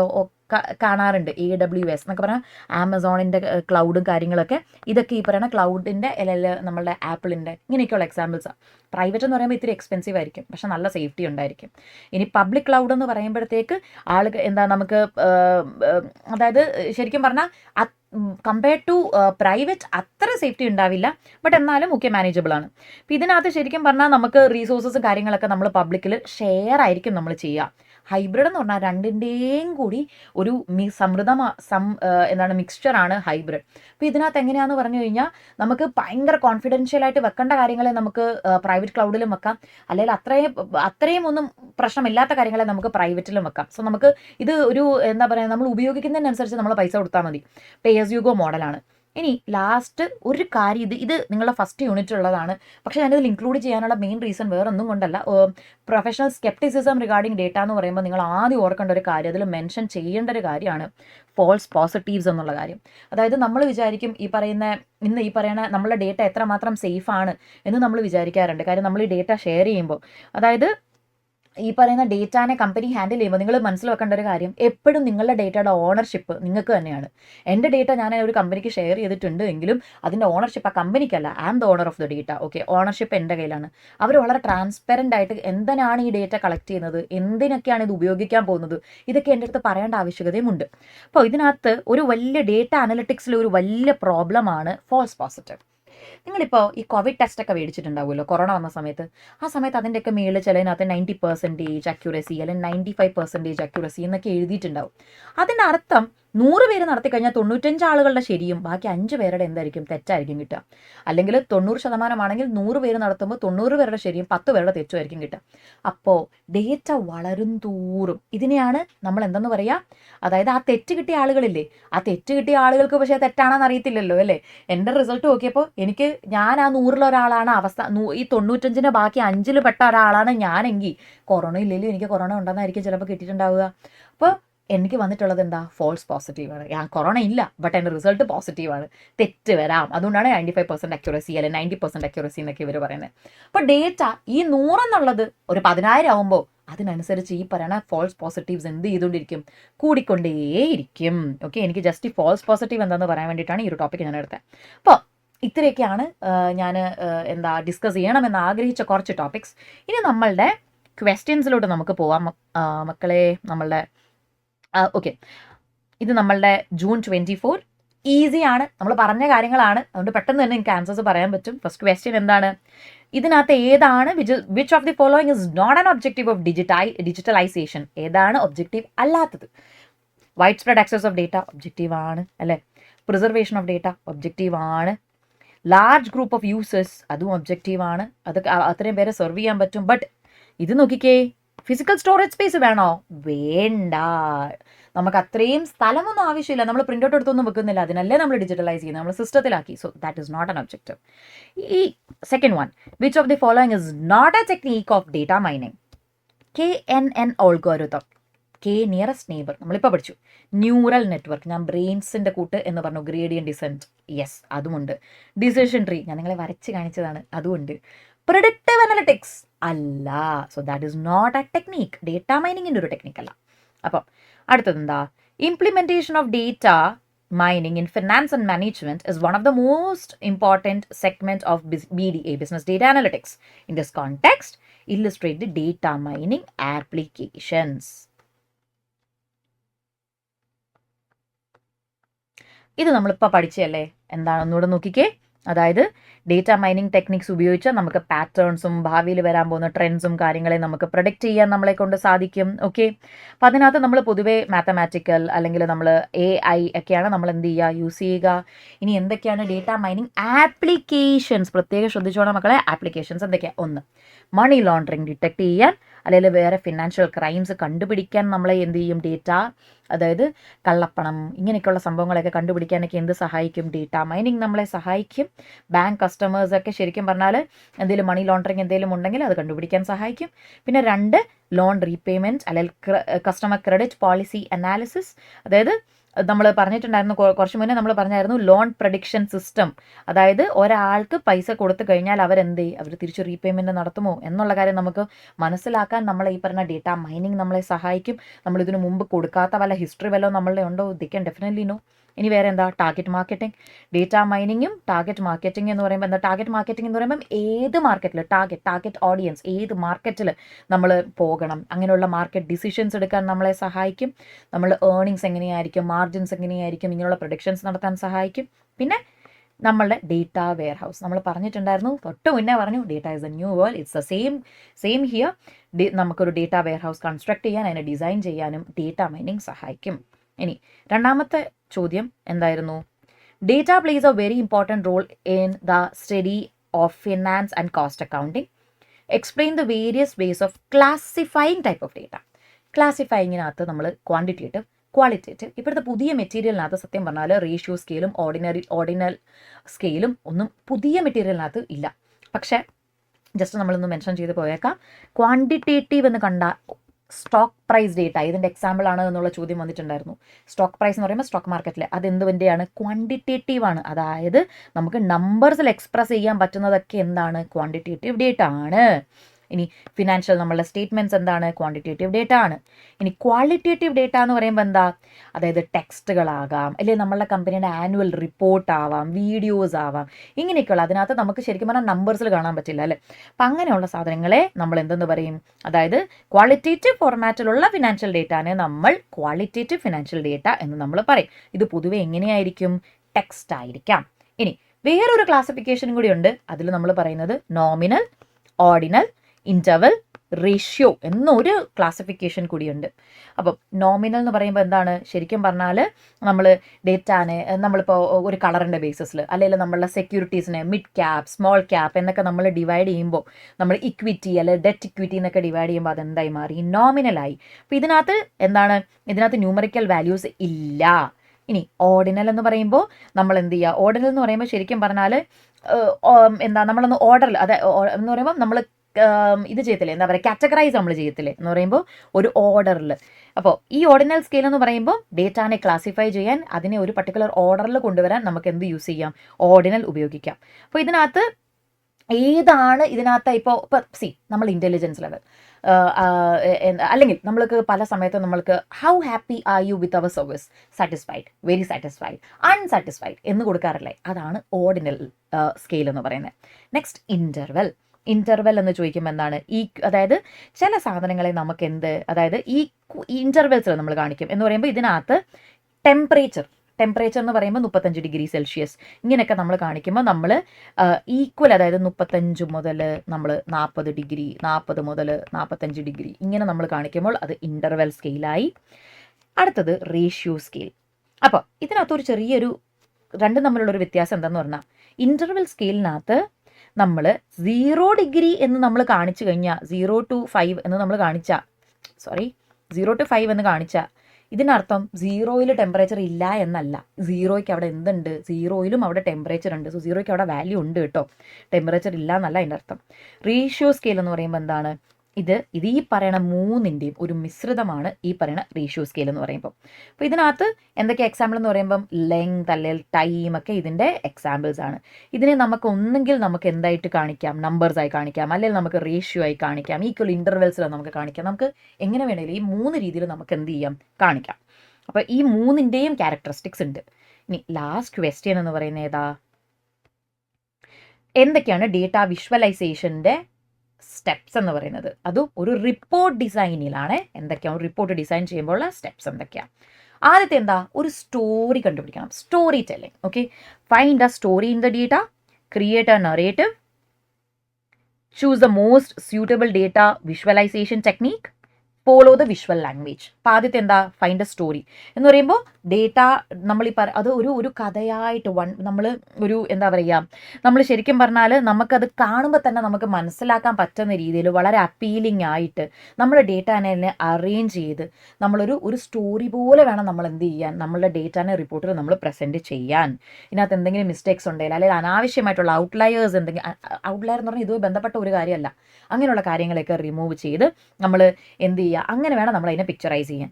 ഇനി അടുത്തത് ക്രിയേറ്റ് എ നറേറ്റീവ്. നറേറ്റീവ് എന്ന് പറയുമ്പോൾ എന്താണ്, അതായത് നമ്മൾ അതിനകത്ത് കുറച്ച് സ്റ്റാറ്റിസ്റ്റിക്കൽ കാര്യങ്ങളൊക്കെ ഡെഫിനറ്റ്ലി നമ്മൾ അതിനകത്ത് ഇൻക്ലൂഡ് ചെയ്യും.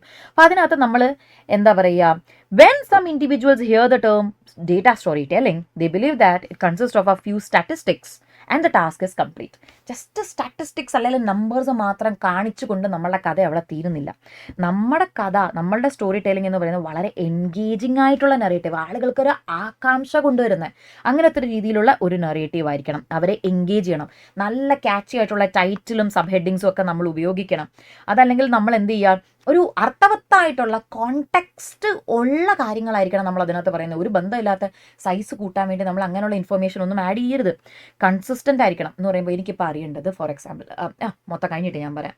ഇനി എന്തെങ്കിലും സിഗ്നിഫിക്കൻ്റ് ആയിട്ട് ഡിസ്കവറീസ് നടത്തിയിട്ടുണ്ടെങ്കിൽ അത് ഹൈലൈറ്റ് ചെയ്യണം. എന്നിട്ട് ഏറ്റവും നല്ല ഡേറ്റ വിഷ്വലൈസേഷൻ ടൂൾ ഏതാ അത് വേണം പിക്ക് ചെയ്യാൻ.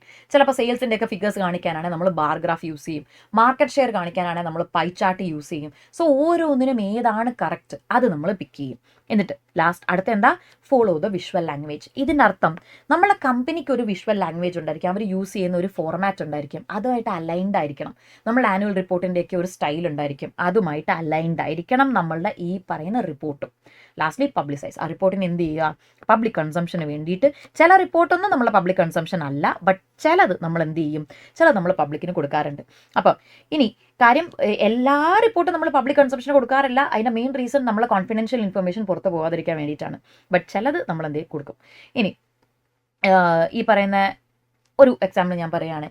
നമുക്കിപ്പോൾ എൻ്റെ കമ്പനീൻ്റെ എന്താ പറയുക, ആനുവൽ കോൺട്രാക്ട് നെഗോഷിയേഷൻസ് വരും. എല്ലാ വർഷവും നമ്മൾ തീരുമ്പോഴത്തേക്ക് കോൺട്രാക്ട് നെഗോഷിയേഷൻ വരും. ആ സമയത്ത് നമ്മൾ എന്ത് ചെയ്യും, നമ്മൾ റിപ്പോർട്ടുമായിട്ടായിരിക്കും ആ സപ്ലയറുടെ മുമ്പിൽ പോയിരിക്കുന്നത്.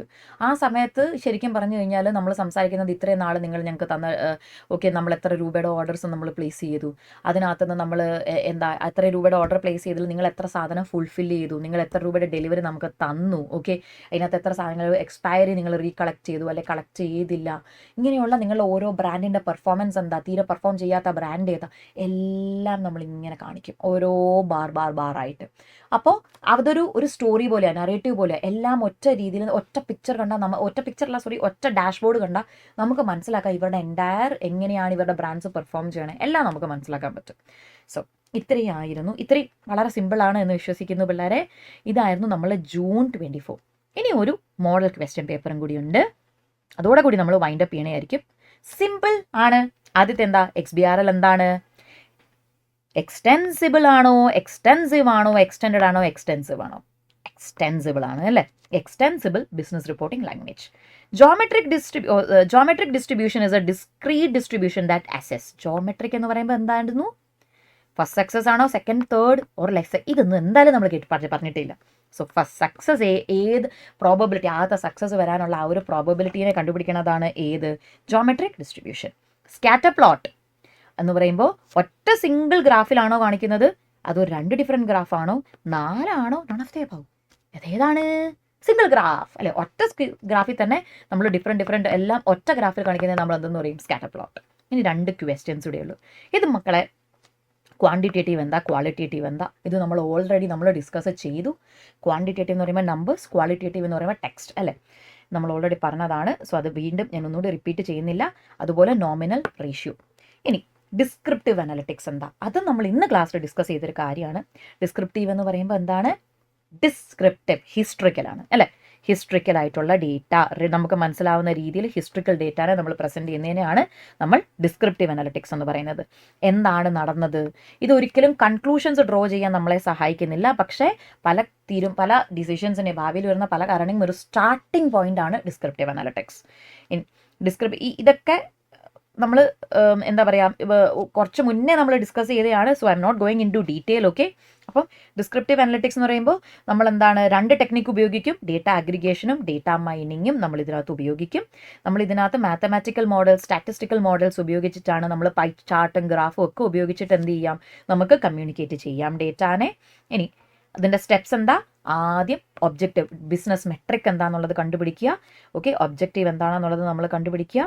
രണ്ടാമത്തത് എന്താണ്, എന്തൊക്കെ ടൈപ്പ് ഓഫ് ഡേറ്റ ആണ് നമുക്ക് റിക്വയർമെൻറ്റ് എന്നുള്ളത് നമ്മൾ മനസ്സിലാക്കുക. നമ്മളുടെ KPI, കീ പെർഫോമൻസ് ഇൻഡിക്കേറ്റേഴ്സ് എന്തൊക്കെയാണ് എന്നുള്ളത് മനസ്സിലാക്കുക.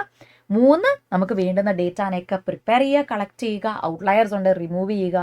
മിസ്റ്റേക്സ് ഉണ്ടെങ്കിൽ അതിനെ കളയുക, ക്ലീൻ ചെയ്യുക ഡേറ്റാനെ. ദെൻ അനാലിസിസ് നടത്തുക. നേരത്തെ പറഞ്ഞ പോലെ നമുക്കിതിനകത്ത് മാത്തമാറ്റിക്കൽ യൂസ് ചെയ്യാം, നമുക്ക് പാറ്റേൺ ട്രാക്കിംഗ് യൂസ് ചെയ്യാം, ക്ലസ്റ്ററിങ് യൂസ് ചെയ്യാം, റിഗ്രഷൻ അനാലിസിസ് യൂസ് ചെയ്യാം. And then finally we will present the data. അപ്പോൾ ഇത്രയാണ് നമ്മളുടെ ബിസിനസ് ഡേറ്റ അനലിറ്റിക്സ്. എന്തെങ്കിലും ഡൗട്ടോ കാര്യങ്ങളോ ഉണ്ടെങ്കിൽ please feel free to just drop a comment. I will be more than happy to help you with that. ഇത് beneficial ആയിരുന്നു എന്ന് ഞാൻ കരുതുന്നു. ഇത്രയും നമ്മളെ ടൈം കോൺസ്ട്രെയിനിൽ നമുക്ക് ശരിക്കും പറഞ്ഞാൽ ഇത്രേ കവർ ചെയ്യാൻ പറ്റുള്ളൂ. I'm so sorry about that. പക്ഷേ I hope it was useful for you guys. അപ്പോൾ all the very best for your exams. And നിങ്ങളെല്ലാവരും നല്ല മാർക്കോടെ ഫ്ലൈയിങ് കളേഴ്സിൽ പാസ് ഔട്ട് ആവട്ടെ എന്ന് വിഷ് ചെയ്തുകൊണ്ട് ഞാൻ നിർത്തുന്നു. Thank you very much.